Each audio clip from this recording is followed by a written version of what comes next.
जब साधक जो स्वरूपस्थ होने के लिए समाधि योग में बैठता है, तो अगर वो किसी मजहब का हो या किसी जो है किसी भी अपना जो संस्कारवश जो किसी भी प्रकार का जो रूप मन में हो, कि जैसे कि हिंदुओं के जो विभिन्न प्रकार के भगवान का रूप लेते हैं, और तो अगर यही रूप को ध्यान करेगा, ध्यान में किसी भी प्रकार का भगवान का, देवी देवताओं का, भूत प्रेतों का या किसी का भी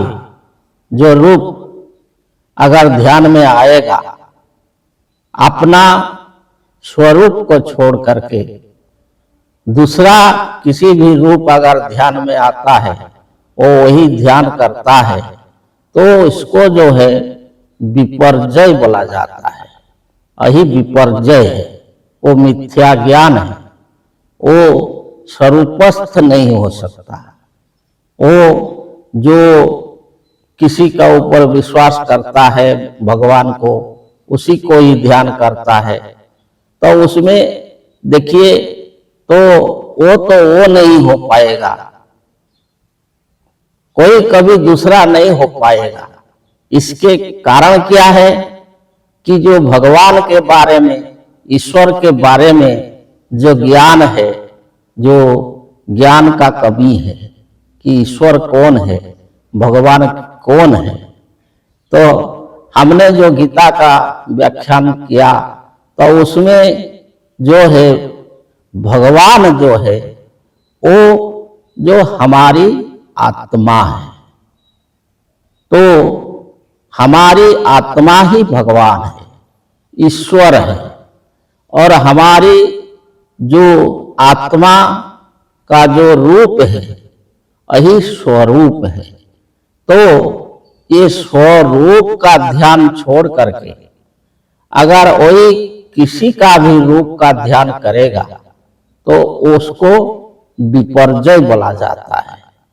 और ऐसे जो है बहुत सारे हैं जो करते हैं और उसमें जो है जो जड़वत होते हैं, रह जाते हैं, महीना महीना सालों साल ऐसे भी बताते हैं कि वो जोगी बैठे हैं, योग कर रहे हैं।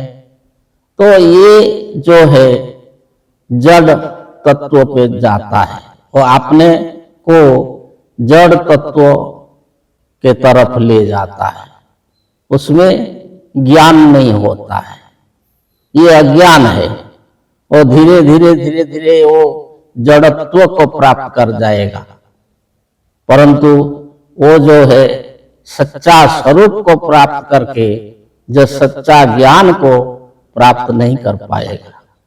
तो जो योग जो है वो उसका उद्देश्य है कि अपना सच्चा स्वरूप को प्राप्त करना।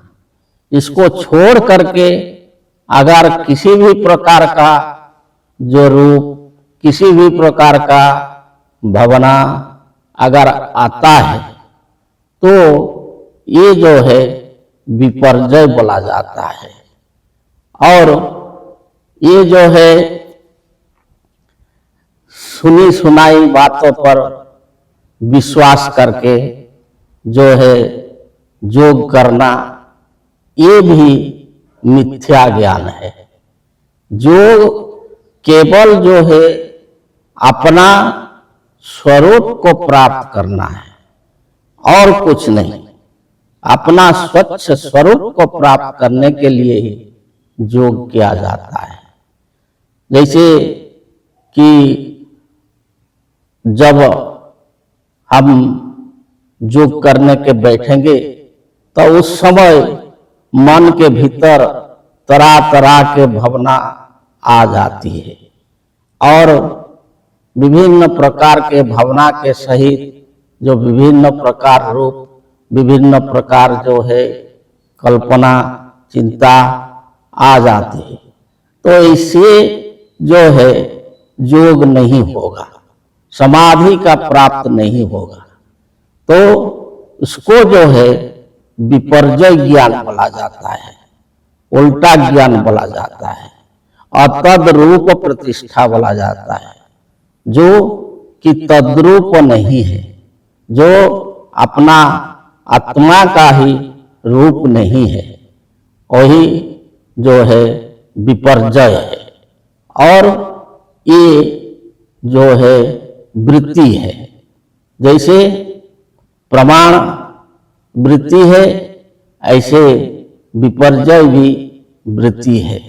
तो इस वृत्ति में रहने से, इस वृत्ति को अगर मन से हटाया नहीं दिया जाएगा तो योग नहीं लगेगा और जो साधक योगस्थ नहीं हो पाएगा, स्वरूपस्थ नहीं हो पाएगा, अपना सच्चा स्वरूप को प्राप्त नहीं कर पाएगा। जो सच्चा स्वरूप का मतलब है जो सच्चिदानंद है, जो कि अपरिवर्तनीय है और जो कि जो जन्म मृत्यु से परे है, जो कि रोग दुख क्लेश ये सब से जो मुक्त है, स्वच्छ है, निर्मल है, सच्चिदानंद है, निरंजन है। तो वही जो अपना स्वरूप, इस स्वरूप को ही प्राप्त करने के लिए योग किया जाता है। और योग करने के लिए अगर किसी भी प्रकार का कोई भी रूप को ध्यान करने से योग नहीं होगा। आप जो है योगस्थ नहीं होके वही स्वरूपस्थ होंगे, वही रूपस्थ होंगे जिस रूप को आप ध्यान में रखेंगे। लेकिन योग का उद्देश्य उसी रूप को प्राप्त करना नहीं है। जैसे कि जो प्रार्थना करते हैं, शांताकारं भुजगशयनं पद्मनाभं सुरेशं विश्वाधारं गगनसदृशं योगिभिर्ध्यानगम्यं। तो इसमें जो योगिभिर्ध्यानगम्यम लिख दिया, योगी कभी भी ऐसा रूप को ध्यान नहीं करता है। जो सच्चा योगी है, जो ये योग दर्शन को जानता है, योग का रहस्य को जानता है, तो वो किसी भी प्रकार का ऐसे काल्पनिक रूप को ध्यान नहीं करता है। ध्यान योगी करता है अपना स्वरूप का। तो स्वरूपस्थ होने के लिए अगर ऐसे ध्यान करेगा तो वो विपर्जय कहलाएगा, ये मिथ्या ज्ञान कहलाएगा। और वो योगी कभी भी सच्चा जो योग नहीं कर पाएगा और स्वरूपस्थ नहीं हो पाएगा।